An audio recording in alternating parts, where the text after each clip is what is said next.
which does certainly raise some questions about, is this product going to be a little bit more efficient, right? Are we seeing less diffusion? Are we seeing less spread? Is it more efficient? I mean, these are things that will be teased out over time, but we've certainly seen in glabellar lines, for example, in our Sakura study there, that we were using, more doses, but the same amount of neuromodulator and getting a longer duration effect. And now we're seeing it that, with lower doses, we're getting that too. The really encouraging thing on that too, on the cervical dystonia side of it, was that we saw very low rates of dysphagia and muscle weakness, which are, probably the two biggest concerns that neurologists have when injecting this condition. And so if you look at how they approach it, they tend to start with low doses and then increase the dose after the patient has shown tolerability and effect to get further resolution of the symptoms. And so we're really encouraged at sort of the very, good safety profile that we're seeing, which we also think speaks to sort of the uniqueness of the product. And so based on that success, we have, I think, increasing conviction around the opportunity in therapeutics, right? We've now seen a very consistent profile in the glabellar lines. We're seeing a very good response in a muscle movement disorder and cervical dystonia. And then we'll have the phase 2 readout coming up in upper limb spasticity. So all of this is going in a really good direction for us. Okay, great. And how does that apply to the aesthetic side? I think you had mentioned in the sidebar the other day that the aesthetic physicians were actually quite impressed with the cervical dystonia data. So what is it that really did they take away from that? Yeah, well, I think I touched just briefly on it now. There's been a narrative ever since we started introducing data out in the community that our ability to get duration is dose dependent, right? And that the way that we're getting dose is that we're delivering more product. And I think that was partly due to the fact that in our glabellar lines trial, we used 40 units. And if you compare it to, for example, a product like Botox, they use 20 units. And the reality is there's no standard unit of dose. What you want to focus on is how much core active neurotoxin is in that soup that you define what your dosing is going to be. And what we found in the glabellar lines trial is that we had the same amount of core active neurotoxin in our 40 units in the glabellar study as somebody like Botox has in their 20 units. So it's the same amount of neurotoxin, yet we're getting a duration benefit. What the cervical dystonia data has done, now that we showed really good duration profile with both the 120 and the 240 unit doses, is that at core active neurotoxin levels that are a quarter to a half of those, we're also seeing a duration profile. And I think what that does is it helps to validate the fact that this is different. These are not the same products. They're not behaving the same way, and that the duration profile that we're seeing is being observed across a series of different clinical programs. And I think it's just going to really help validate sort of our position in the market that this is different. Okay, great. That's very helpful. Thanks. So then, the product's not going to be filed until 2022. You're still completing a safety study. Is that what is being held up for? Yeah, the Aspen open label study sort of, it's fully enrolled, and it's just a matter of doing the follow-up and everything, and then to your point, getting it filed. So we're just waiting to complete that. Okay, so that's great. So I'm going to just leave cervical dystonia for a moment, go back to Daxi as an aesthetic product. So when you think about the timing of Daxi and the launch, the timing of a potential launch, what is actually the ideal time for you to launch this product, given that you are just launching the RHA fillers, you are just launching a HintMD platform, your sales force has plenty to talk about? Wouldn't you want to give it some time for it to really solidify those products in the marketplace that then you can launch with Daxi?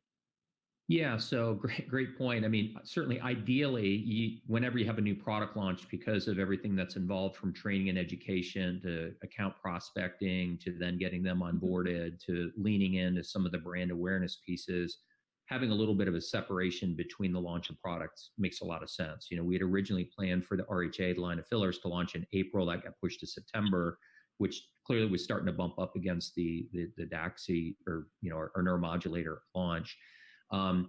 But hey, listen, you take what you get, right? And you adjust to make it work. And I think there's been such a long sort of pent up expectation around our neuromodulator that when you get it, you sort of lean in on that. Previously, we had talked about because this will be the first time that our neuromodulator is used outside of clinical trials. We talked about sort of Q1 being kind of a very controlled customer experience with a select number of practices to give us feedback on more the acute performance, inject staff members, see how it works. What are you seeing at sort of day 7, day 10? Less of looking at duration and more, are you happy with sort of techniques, dilution, everything else? Q2 was then going to be, very much focused on kind of our preview experience, which we did with our filler line, 100 or so physicians that are going to get the product and are going to take that learning from that first group and use it again in a much more controlled fashion. And then Q3 being a little bit more of a traditional launch where we would open that back up. To the extent that there's any delay related to sort of COVID of this, it will certainly give us an ability to continue to lean into the RHA collection of fillers and HintMD platform.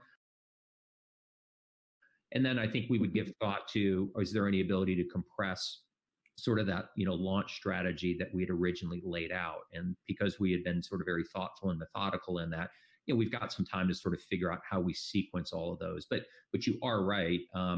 You do need to cadence these and align them in a way where your sales force, your customer base, your training plans, and everything are optimally situated. So again, we feel great where we are right now. I think as soon as we get the product, we'll be able to start leaning in. We've got some flexibility built into some of the timelines that we'd originally laid out. So we'll continue to kind of move forward with what we've got. And then as soon as we get our neuromodulator, we'll layer that in as well.